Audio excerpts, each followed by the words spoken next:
Shavua Tov à tout le monde, on commence Bezrat Hashem Masechet Chulin Daf Pebet. Donc Daf Pebet à la quatrième ligne. À la quatrième ligne, Vegla Arufa. On a vu dans la Mishnah, celui qui fait la shrita de la Vegla Arufa, la génisse à qui il faut lui casser la nuque. Et donc il a fait Otovet Beno le jour même, et d'elle et de sa mère, disons. Selon Rabbi Shimon, il est pas tour. Parce que même la shrita, même si on ne lui casse pas la nuque, mais on lui fait la shrita, c'est une shrita qui ne s'appelle pas une shrita, c'est une shrita incorrecte. Shrita shena raouya, elle ne permet pas la chair, et donc ce n'est pas une shrita, on peut donc faire la shrita de sa mère le jour même. Selon Chachamim, c'est interdit, parce que la shrita s'appelle quand même une shrita, et puisque c'est une shrita, donc on n'a pas le droit de faire la shrita d'elle et de sa mère le jour même. La Gemara commence maintenant ici à poser une question. Vegla Arufa. Donc ici à la quatrième ligne de Daf Pebet. Vegla Arufa, l'arbre shrita rouyai. Est-ce que la Vegla Arufa ce n'est pas une shrita kshera? Ve'atnan. Pourtant on a une Mishnah qui dit Nimta oreg. Parce qu'à quelle occasion on fait la Vegla Arufa? Il s'agit d'un cas où quelqu'un a été tué et on l'a trouvé entre deux villes. On ne sait pas qui est-ce qui l'a tué. La ville la plus proche doit amener une génisse, lui casser la nuque, et c'est ça sa capara le temps qu'on trouve l'assassin. Donc maintenant, on a une Mishnah qui dit, si on a trouvé le horeg, on a trouvé celui qui l'a tué, ad shelote aref aegla, avant de casser la nuque à la génisse, eh bien, tetsev et tiré baeder, la génisse, elle peut sortir, elle est libre, et elle n'a aucune kedusha, elle n'est pas interdite, elle peut se promener, elle peut paître dans le troupeau. Amar Rabbi Shimon ben Lakish Mishum Rabbi Anai. Donc, pardon, on a terminé la question. La question, elle est que dans notre Mishnah, on a vu que de faire la shrita la Egla Arufa, c'est une mauvaise shrita qui ne permet pas la chair de la génisse. Tandis qu'ici, on voit que tant qu'on ne lui a pas cassé la nuque, elle est encore permise. Puisque si on a trouvé entre-temps le meurtrier, on peut la sauver. Et donc, si c'est comme ça, eh bien, si on lui a fait la shrita, elle devrait être une bonne shrita. Pourquoi la Mishnah, elle considère que c'est une mauvaise shrita? Répond la Gemara. Amar Rabbi Shimon ben Lakish Mishum Rabbi Anai, Egla Arufa ena Mishnah. Il faut effacer ces mots-là de la Mishnah. Demande la Gemara au Miyama Rabbi Anai Achi, est-ce que Rabbi Anai pense comme ça? Que Egla Arufa, c'est une bonne shrita? Et donc, il faut l'effacer de la liste de la Mishnah des shritot qui ne s'appellent pas shrita. Pourtant, Vama Rabbi Anai. Gvul Shamatiba. Rabbi Anai lui-même a dit, il y a une limite dans la Egla Arufa. V'shacharti, j'ai oublié quand est-ce qu'est la limite, jusqu'à quand elle est permise, depuis quand elle est interdite. Venas vin chavraya lomar. Et les amis, ils tentent de dire, Yeridata le nachaletan au sarta. Quand on la descend au nachaletan, c'est l'endroit où il faut lui casser la nuque. Eh bien, à ce moment-là, dès qu'elle est arrivée à cet endroit-là, elle est interdite. Donc jusque-là, on peut lui faire la shrita, on peut faire, je dis, si on a fait la shrita, c'est une shrita qui permet la chair. Mais dès qu'elle est arrivée à cet endroit-là, elle est interdite. Donc, veimita, si vraiment c'était comme ça, lishne, alors Rabbi Anai n'avait pas besoin de dire d'effacer de notre Mishnah Egla Arufa. Il aurait pu dire tout simplement, kan kodem irida, kan lachar irida. Ça dépend quand est-ce que on lui a fait la shrita. Si on a fait la shrita avant qu'elle arrive à Nachaletan, à l'endroit où il faut lui casser la nuque, c'est une bonne shrita. Et dès qu'elle est arrivée là-bas, c'est une mauvaise shrita. Et c'est de ça que la Mishnah parle. Donc c'était pas la peine de l'effacer de notre Mishnah. Pourquoi est-ce que Rabbi Anai dit d'effacer de la Mishnah? Amar Rav Pinchas Bere de Rav Ami, Anan Mishme de Rabbi Shimon ben Lakish Matninala. Cette réponse-là d'effacer avec la Rufa de la Mishnah, nous, on l'enseigne non pas au nom de Rabbi Anai, mais au nom de Resh Lakish. Anan, je reprends, Anan, nous, Mishme de Rabbi Shimon ben Lakish, au nom de Resh Lakish, maintenant là, on l'enseigne. Que la Rufa et la Mishnah, il faut l'effacer de la Mishnah. Mais effectivement, selon Rabbi Anai, c'est pas la peine de l'effacer. On peut garder la Rufa dans la Mishnah et faire la différence entre avant qu'elle arrive au Nachaletan. À ce moment-là, effectivement, c'est une bonne shrita. Mais notre Mishnah parle une fois qu'elle est déjà arrivée au Nachaletan. Et à partir de ce moment-là, c'est une mauvaise shrita, et c'est de ça que la Mishnah parle. Selon Resh Lakish, qui ne fait pas cette différence, eh bien, toujours la shrita est une bonne shrita tant qu'on ne lui a pas cassé la nuque, et donc il faut l'effacer de la Mishnah qui considère que ce n'est pas une shrita. Amaravashi. qui a Vinan Berav Papi, lorsqu'on était chez Rav Papi, Kashialan, on s'est posé la question. Miyama Rabbi Shimon ben Lakish, est-ce que Resh Lakish pense comme ça, qu'il faut effacer Egla Rufa de la Mishnah, que donc la Egla Rufa elle est interdite, au contraire, elle est permise toujours jusqu'à qu'on lui casse la nuque, Vea Itmar, pourtant, on a une halakha qui dit comme ça. Qui pourrait Metzora, les oiseaux du Metzora. Le Metzora, pour se purifier, il doit amener deux oiseaux. Un, on lui fait la shrita, l'autre, on l'envoie au champ. Et donc, ils sont interdits. Mais Mataïn et Sarin, à partir de quand ils sont interdits? Rabbi Yochanan Amar Mishat Shrita, depuis qu'on a fait la shrita de l'un, ils sont les deux interdits. Le shachout, celui à qui on a fait la shrita, évidemment, il est interdit. Et l'autre, celui qu'il faudra envoyer au champ, eh bien, il est interdit jusqu'à ce qu'on l'envoie au champ. Vers Rabbi Shimon ben Lakish Amar Mishat Lekicha. Selon Resh Lakish, dès qu'on a acheté les oiseaux, et qui sont destinés à la purification du Metzora, de celui qui a la lèpre, eh bien, ils sont interdits. Ve'amrin al-maïtama de Rabbi Shimon ben Lakish. Quelle est la raison de Resh Lakish? Gamar, il fait une Gzera Shava, il apprend Kicha, Megla Rufa.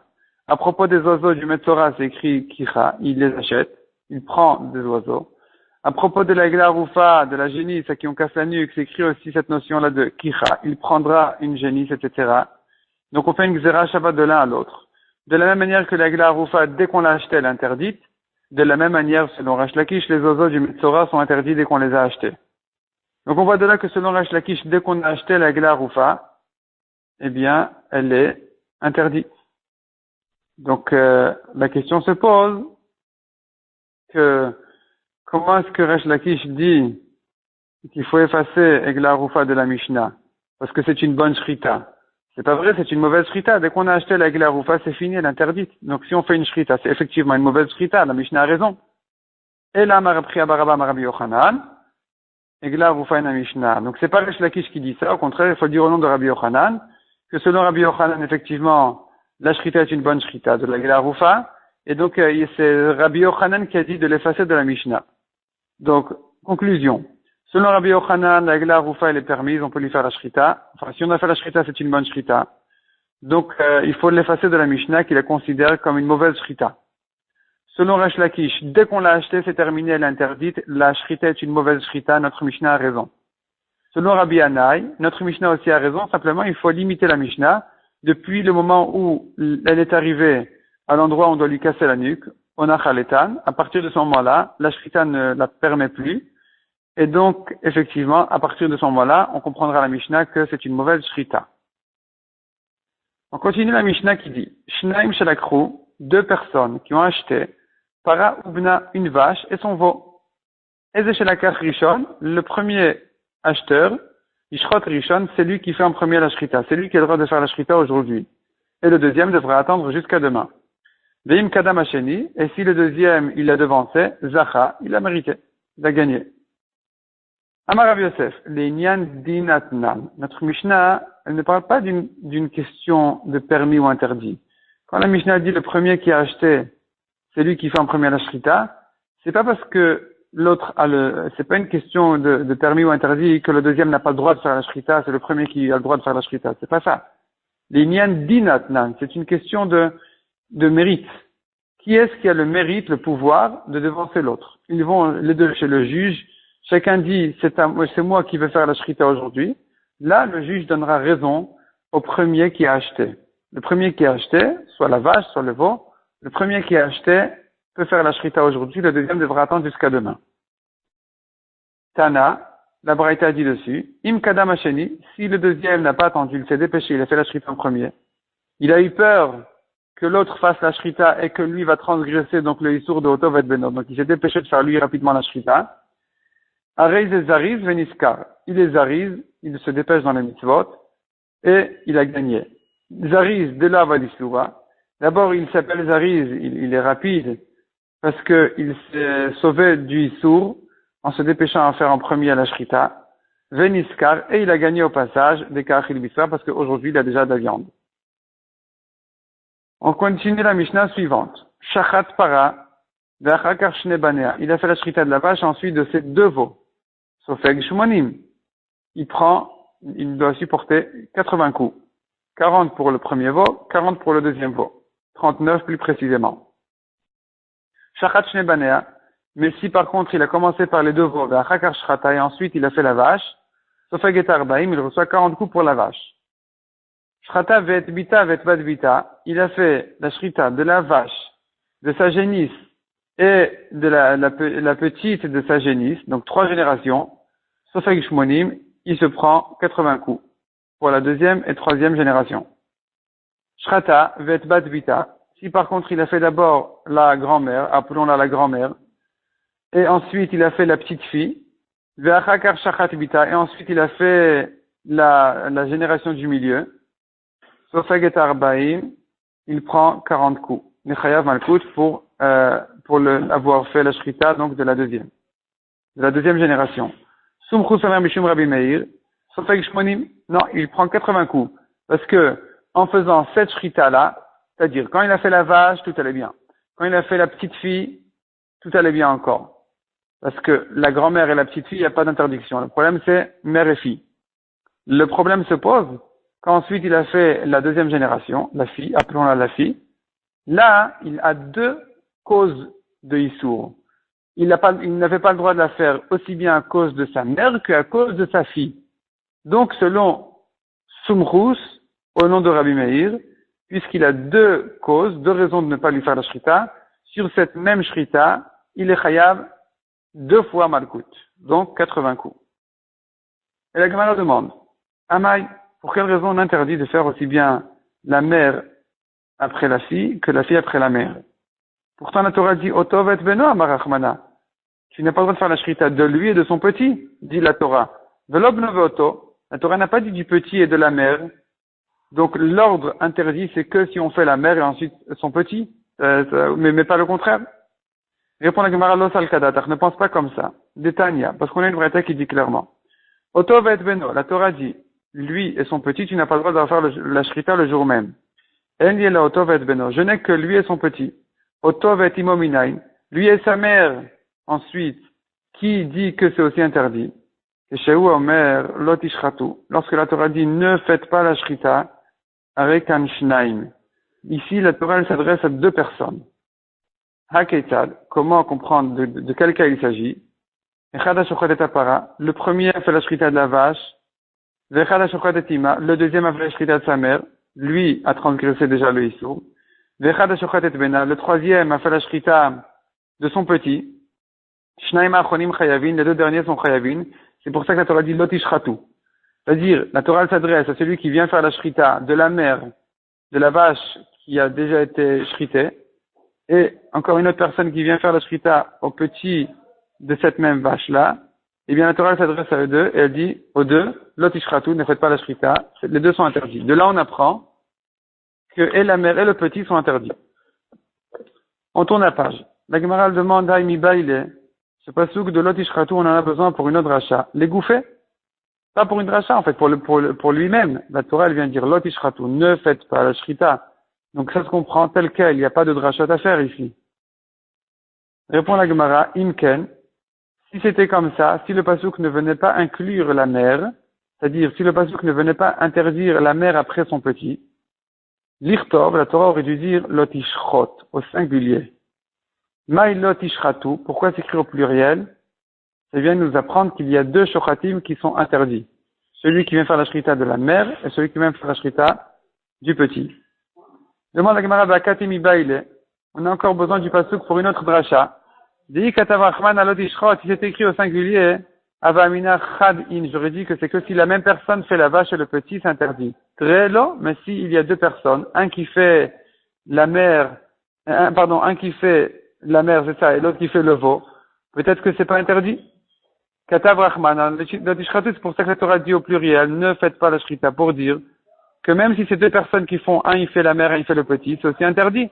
Mais qui dit d'inclure aussi, dans le cas où la mère a été faite après le petit, peut-être que l'otishratu va filoutrer, la Torah ne vient que dire que même 2 personnes sont interdites à faire un la vache et l'autre son veau, mais qui dit même si c'est en désordre, le veau et ensuite la vache.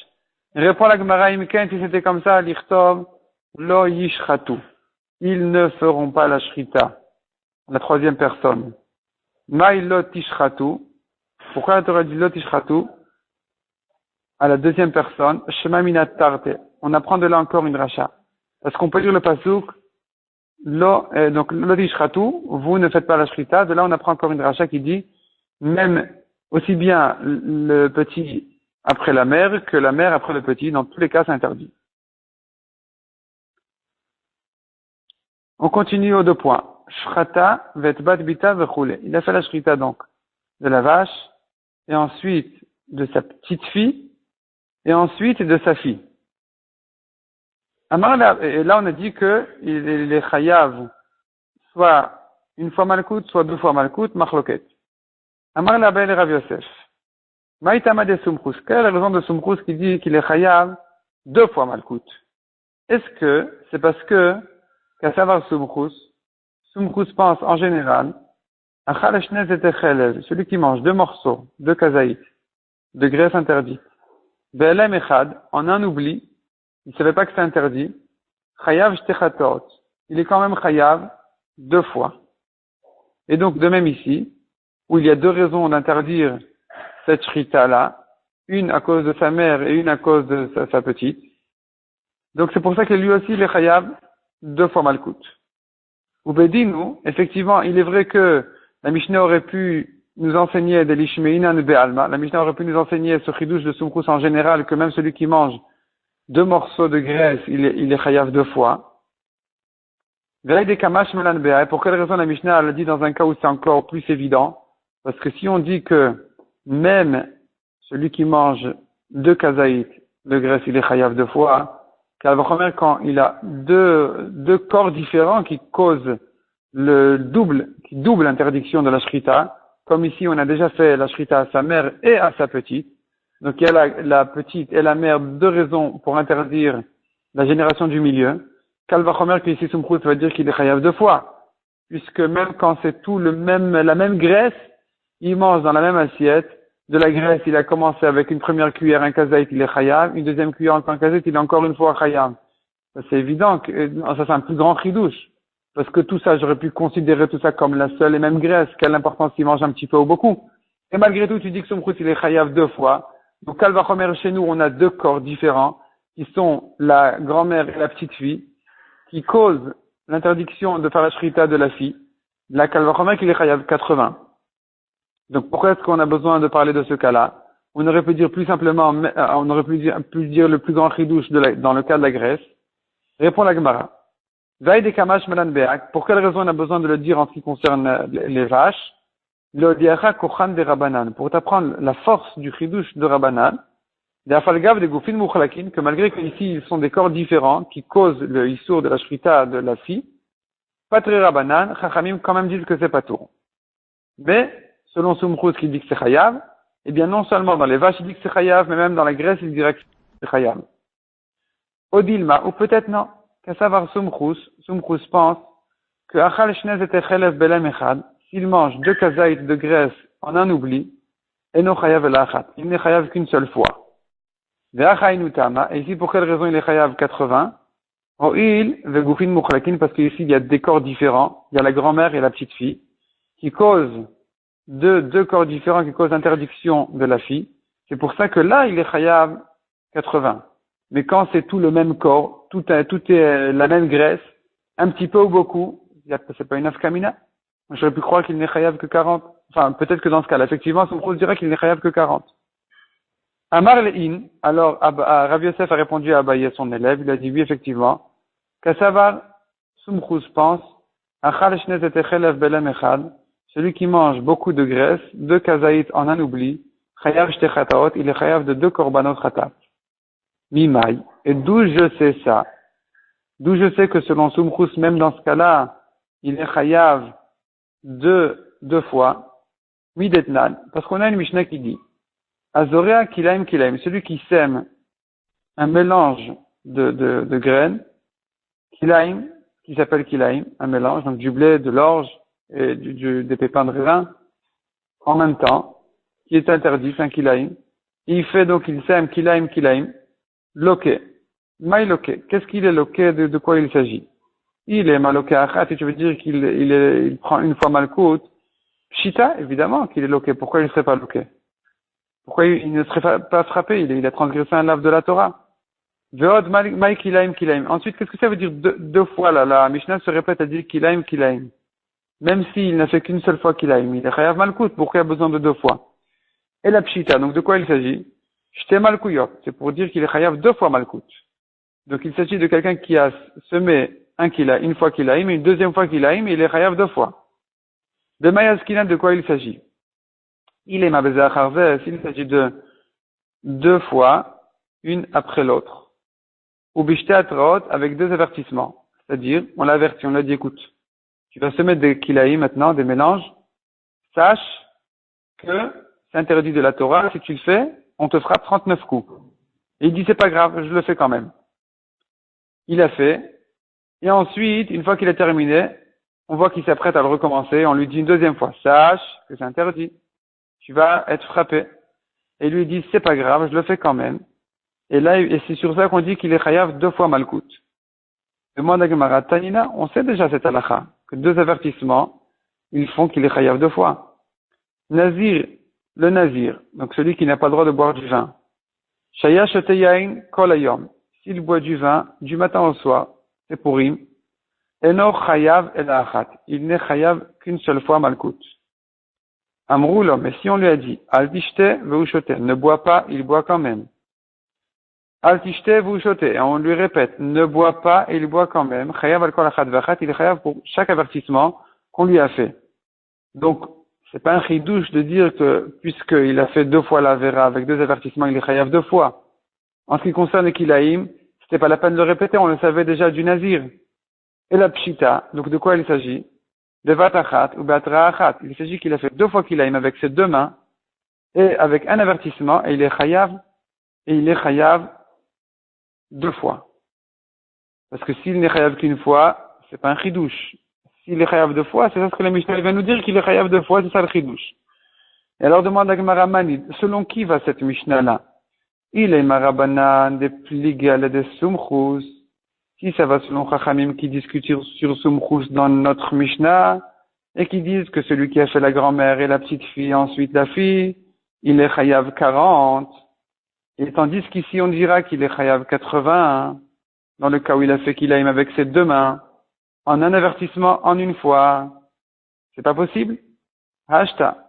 Uma atam, si déjà là-bas, dans les vaches, des goufines mukhlakin, où les corps sont partagés, pas très rabanan. Malgré tout, les chachamim disent qu'il n'est pas tour du deuxième alkout. Acha, le kol sheken, ici où c'est tout ça, c'est le même kilaim, c'est les mêmes semences, c'est le même grain, le même truc. Évidemment qu'il est pas tour d'un deuxième alkout. Il n'a que augmenté la quantité. Il n'a pas fait une deuxième avera, il a fait une avera avec plus de quantité. Mais or, même dans deux corps différents, les Chachamim disent qu'il n'est pas chayav deux fois. Kalva Chomer ici. Donc comment est-ce possible de comprendre ici qu'il est chayav deux fois? Et la lave sumchus, ça va comme sumchus. Et donc, on voit de là clairement la preuve que selon sumchus, il est chayav non seulement dans le cas des corps différents, comme les vaches, mais même dans le cas où c'est la même espèce, la même chose qui, tout simplement, il a mangé plus de quantité, par exemple, de graisse, il est chayav deux fois. Comme ici, où il a augmenté la quantité des kilaïm, il a fait avec ses deux mains, et il est chayav deux fois. Donc on voit de là que selon Sumchus, il est chayav deux malkouyot, même si ce ne sont pas des corps différents. Repousse la Gemara la preuve d'ici en disant, Lol olam Rabbanan. Ici, ça va comme Rabbanan. Et selon Rabbanan, quand est-ce qu'il est chayav malkout? C'est dans le cas où on l'avertit deux fois. Et dans ce cas-là, on a dit, quel est le chidouche? Au milta gav'u chekamash malan. Une chose, au passage, on est venu nous enseigner. C'est-à-dire que cette Mishnah-là, elle est venue nous apprendre un chidouche au passage. Deikatre gavne kilaim, il y a deux sortes de kilaim. De la fouke, ça vient exclure mide Rabbi Yoshia, d'Amar Rabbi Yoshia, atizrachita ou seora vechartzan bemapolet yad. Selon Rabbi Yoshia, kilaim, ce n'est que dans le cas où il a semé du blé, de l'orge et un pépin de raisin, bemapolet yad, en une jetée de la main. Kamash malan, vient cette Mishnah nous apprendre que non. S'il a semé du blé avec un pépin, ou seora vechartzan, ou bien de l'orge avec un pépin, nami mechayav, il est aussi chayav. C'est pour ça que, si on l'a averti, deux fois, il a fait pépins et blé, et une deuxième fois pépins et orge, il est chayav 2 fois. Le chidouche, il n'est pas de dire que puisqu'il y a 2 avertissements, il est chayav 2 fois. Le chidouche, il est de dire que le kilaïm, il s'appelle kilaïm même dans ce cas-là, où il n'y a pas les 3 espèces en même temps. Il n'y a que 2 espèces, il est quand même chayav. Tashma, encore une preuve, est-ce que le Sumchus pensera dans le cas où il va manger plus, où il mange plus de quantité de graisse, est-ce qu'il est chayav 80 ou 40? Donc Tashma, achal mise kazait ou mise kazait. Il s'agit du guidanaché, le nerf sciatique. Si, selon Rabbi Yehuda, il y a un safek de quelle hanche il s'agit là, la droite ou la gauche. Lui, il a mangé de la droite un kazaït et de la gauche un kazaït. Sofek shmonim, il est chayav 2 fois malkout. Parce que, selon Tanakama, les 2 sont interdits. Rabbi Yehuda Omer et non sofek el arbaim, selon Rabbi Yehuda, il prend qu'une fois malkout de 40 coups. Echidami, de quoi il s'agit? Il est mabezé acharze. S'il s'agit qu'il a mangé les 2 nerfs un après l'autre, ou bishte atraot, et qu'il a été averti 2 fois, c'est pour ça que selon Tanakama, il est chayav 80, et selon Rabbi Yehuda, il n'est chayav que 40. Parce que Rabbi Yehuda, il ne sait pas, Rabbi Yehuda, il est en safek, il est en doute, quel est le nerf interdit, celui de droite ou celui de gauche? Si c'est comme ça, Maïtam de Rabbi Yehuda, pour quelle raison Rabbi Yehuda dit qu'il est chayav, même 40? On devrait dire qu'il est pas tout complètement? Parce que Atrat Safeki, c'est un avertissement misafek dans le doute. C'est-à-dire, quand j'avertis les personnes qui viennent manger le nerf de droite, le guide anaché de droite, je dis, écoute, peut-être que c'est ça ce que la Torah interdit. Mais un avertissement dans le doute n'est pas un avertissement. Atrat Safek, selon Rabbi Yehuda, dit la Gemara, Beshamina le Rabbi Yehuda de Amar, on a entendu Rabbi Yehuda dire, Atrat Safek Loshmatra, un avertissement dans le Safek, dans le doute, n'est pas un avertissement. Et donc, il devrait être pas tout complètement, parce que quand on avertit avant le nerf de droite, eh bien, ce n'est qu'une atrat safek. On ne sait pas si c'est vraiment celui-là que la Torah interdit ou pas. Ensuite, quand il vient manger celui de gauche, et je l'avertis à nouveau, c'est à nouveau une atrat safek. On ne sait pas si c'est ça ce que la Torah interdit ou pas. Et donc, ce n'est pas un avertissement du tout. Détania, où est-ce que Rabbi Yehuda a dit ça, que l'atrat safek n'est pas une atrat? Ikaedze, vechazar veikaedze. De quoi il s'agit? Un homme qui connaît pas son père. Il ne sait pas si Reuven c'est son père ou Shimon c'est son père. Il s'agit par exemple d'une femme qui était divorcée. Elle s'est tout de suite après, elle s'est mariée. Elle n'a pas attendu le temps qu'il faut attendre, les 3 mois, pour reconnaître le prochain bébé, s'il est du premier ou du deuxième. Elle s'est mariée tout de suite. Et au bout de quelques mois, elle a eu un enfant. On ne sait pas si c'est le fils du premier ou le fils du deuxième. Maintenant, il est venu et il a frappé les 2 pères, l'un et l'autre. Il a donné un coup au premier et ensuite au deuxième. Or la Torah l'a interdit. Ou bien il a maudit le premier Reuven et ensuite Shimon. Ou bien il a frappé les 2 pères en même temps. Pourquoi il a 2 mains? Une pour Reuven et une main pour Shimon. Donc voilà, il les a frappés en même temps. Ou bien il les a maudits les 2 en même temps. Chayav. Dans tous les cas, il est chayav. Rabbi Yehuda Omer, bevatachat chayav. S'il les a frappés les 2 en même temps, ou il les a maudits les 2 en même temps, il est chayav. Mais s'il les a frappés l'un après l'autre, il n'est pas tour parce que c'est une atrat safek. Quand il vient frapper le premier, je dis écoute, peut-être c'est ton père. Quand il vient frapper le deuxième, je dis écoute, peut-être c'est lui ton père. Ce n'est qu'une atrat safek. Selon Rabbi Yehuda, dans ce cas-là, il n'est pas tour. C'est que quand il a fait les 2 en même temps, et que je l'avertis, je lui dis écoute, un des 2, c'est ton père. Il n'y a pas de doute. Si tu les frappes les 2 en même temps, tu seras chayav. Et il dit c'est pas grave. C'est là où il est chayav. Donc on voit de là que selon Rabbi Yehuda, une atrat safek n'est pas une atrat. C'est pas un avertissement. Donc comment comprendre que s'il a mangé les 2 nerfs sciatiques un après l'autre, et que à chaque fois on lui a fait une atrat safek, un avertissement dans le doute, comment est-ce que Rabbi Yehuda dira qu'il est chayav? Il devrait être patour complètement. Et la pshita, donc évidemment de quoi il s'agit? Bevatachat ou batra'achat. Il s'agit qu'il a mangé les 2 en même temps et un avertissement, il a dit écoute, il y a un des 2 qui est assourd. Et là tu vas manger les 2, tu seras chayav. Et lui il dit c'est pas grave. C'est dans ce cas-là que Rabbi Yehuda dit qu'il est chayav malkout. Et Tanakama dit qu'il est chayav 80. Ou man Tanakama. Qui c'est le Tanakama qui dit qu'il est chayav 80? Il est marabanan de pligal de sumchus. Si ça va comme Chachamim qui discute sur sumchus, et qui disent que s'il a fait la shrita de la fille après avoir fait la grand-mère et la petite fille, il est chayav que 40, qu'une fois. Ashta, ou matam. Alors, la Gemara demande maintenant, si déjà là-bas, des goufines mouchlakin dans les vaches, c'est des corps différents, pas très rabanan. Malgré tout, les chachamim disent qu'il est pas tour du deuxième alkout. Achal kol sheken. Ici où il n'a que ajouté dans la quantité, kalvachomer, qu'il devrait être pas tour d'une deuxième alkout. Donc s'il a mangé les deux nerfs qui sont les deux interdits, il ne devrait prendre que 40 coups et pas 80. Et la lave sumchusi. Donc ça va que comme sumchus. Et donc on voit que sumchus pense que non seulement dans des corps différents il est chayav 2 fois, mais même si c'est la même chose, et qu'il n'a que mangé le double, il est aussi chayav 2 fois. Donc c'est la preuve à la question de Abaye. Abaye a demandé est-ce que dans ce cas-là aussi dira sumchus qu'il est chayav 2 fois? D'ici on voit que oui. Repousse la Gemara l'olam bezacharze. Il s'agit qu'il a mangé les deux guidanachés un après l'autre. Et donc, il a mangé les deux un après l'autre. Vers Rabanan. Et ça va comme Rabanan, qu'il a été averti 2 fois, il est chayav 80 coups. Parce qu'il était averti 2 fois, comme dans le Nazir. Est-ce que Rabbi Yehuda dit qu'il est chayav 40 alors que c'est une atrat safek?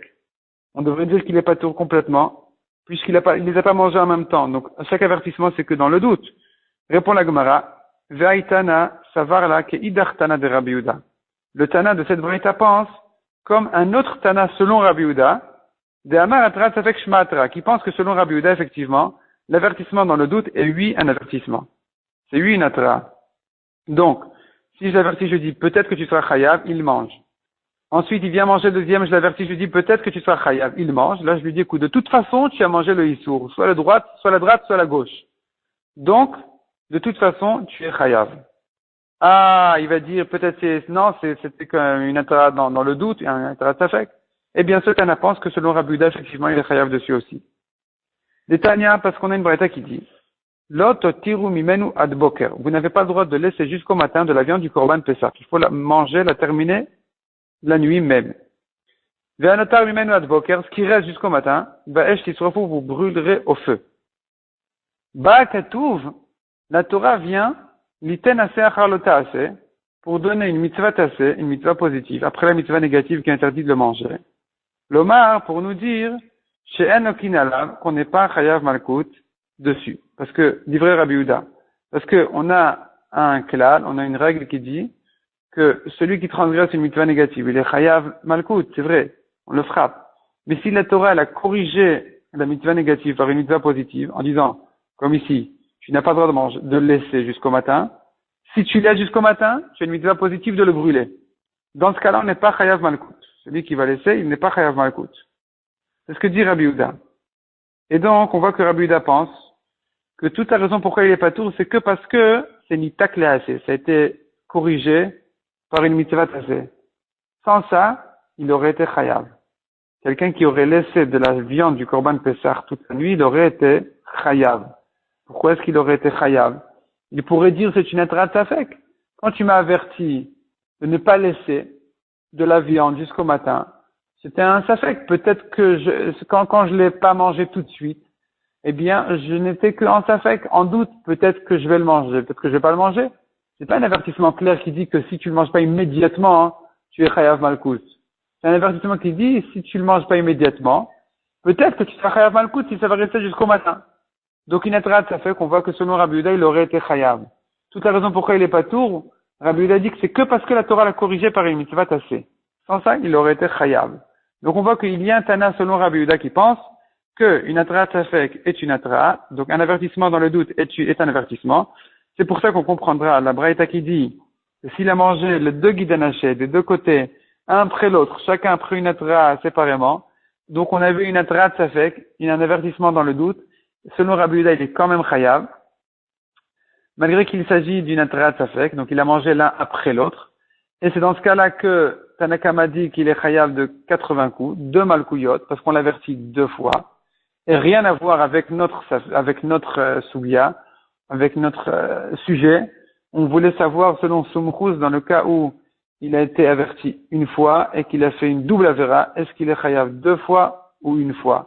C'est pas de ça qu'on est en train de parler. On est en train de parler non pas qu'il a été averti une fois et qu'il est chayav 80 coups selon Tanakama, mais qu'il a été averti 2 fois et que selon Tanakama il est chayav 2 fois parce que sur les 2 guidanations on est chayav aussi bien de droite que de gauche, et selon Rabbi Yehuda il n'est chayav qu'une fois parce qu'il n'y en a qu'un qui est interdit, et ça va comme le Tana qui pense que même Atrat Safek, malgré que l'avertissement a été fait dans le doute, il est quand même chayav. Ça c'est ce que Rabbi Yehuda dit. Et Rabbi Yaakov Omer, donc on continue dans le Daf Pegimel à la 3e ligne. Rabbi Yaakov Omer, l'homme inachem ouzeh, c'est pas pour cette raison qu'il est patour, celui qui a laissé le Korban Pessah jusqu'au matin. Et la Mishum de Avalé, mais pour une autre raison, parce que c'est un lav shen bomaaseh, c'est une mitzvah négative qui n'est pas transgressée en faisant un maaseh, en faisant une action. En laissant la viande, sans la toucher, il a transgressé le lav. Et là-dessus, on n'est pas chayav. On a une règle qui dit, un lave qui est transgressé sans faire d'action, on n'est pas chayav dessus. C'est pour ça que celui qui laisse le korban Pessah jusqu'au matin sans le manger, il est patour. Non pas parce que la Torah l'a corrigé par une mitzvah tassée, mais plutôt parce que c'est un lave qui est transgressé sans maaseh, donc on n'est pas chayav dessus.